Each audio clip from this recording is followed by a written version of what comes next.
is a KOCO 5 First Alert Weather Severe Weather Update. Tracking severe storms ongoing in Oklahoma with a threat of high winds and extremely large hail, heavy rain too. I'm meteorologist Sabrina Bates with an update on those storms. Right now we're really tracking two main severe thunderstorm warnings, producing again some pretty large hail, even up to tennis ball sized hail, and some strong winds as well. Let's set the scenes here. Overall, we have a boundary that is sinking down to the south, and close to that boundary is where we have had those two severe thunderstorm warnings, those stronger storms out of everything develop. Behind, though, there are still a few more storms that are developing. I'm mainly just focused on these initial storms that are just a bit farther towards the south on more of the southern fringe of this. Let's talk about this severe thunderstorm warning here. It has been able to sustain itself and even grow a bit more as it has traveled down towards the southeast. This severe thunderstorm warning is warned for tennis ball sized hail, winds 60 miles an hour. So not only are you looking at large hail, but you're also looking at wind driven hail. This is going to be between Payne and Lindsay, really especially where you're noticing more of these pink colors. Now we do have storm chaser Shane Helton. He's been very closely keeping an eye on this storm. And Shane, what's the latest that you're seeing? Before we talked about some strong winds, have you come across any stronger winds at all?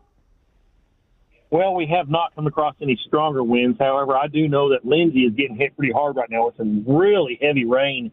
And, of course, that wind is coming through Lindsay also.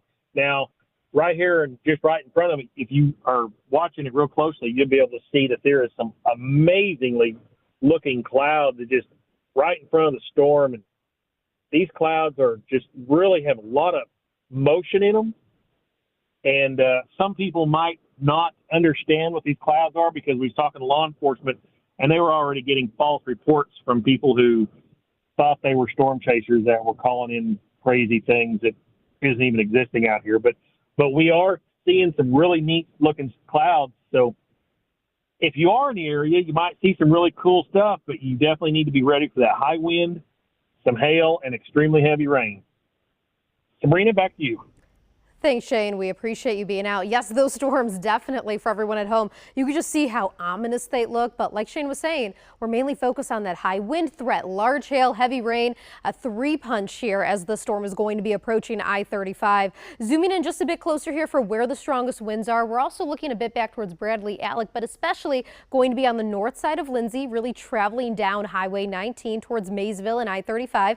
And this right here, this storm impact, where I'm seeing more of the darker black colors, really just behind Shane here to the east side of Lindsay, that's where we are noticing at least that potential for some of that larger hail. Again, warned for tennis ball sized hail. We put a tracker on this down towards the southeast. The storm is now moving to the southeast roughly at about 15 miles an hour, eventually reaching Wayne by about 7:37. So between now and 7:30, if you are traveling anywhere essentially south of Lexington down towards Pauls Valley, between now and 7:30, traveling on I-35, you are going to be hit with a punch of a storm. Moving a bit more towards the north here, still some storms filling in across the metro. Even north of there, we do have another severe thunderstorm warning that is a bit farther towards the west. That's going to be traveling down towards Snyder. Keep it with KOCO 5 News, and we'll bring you the first alert.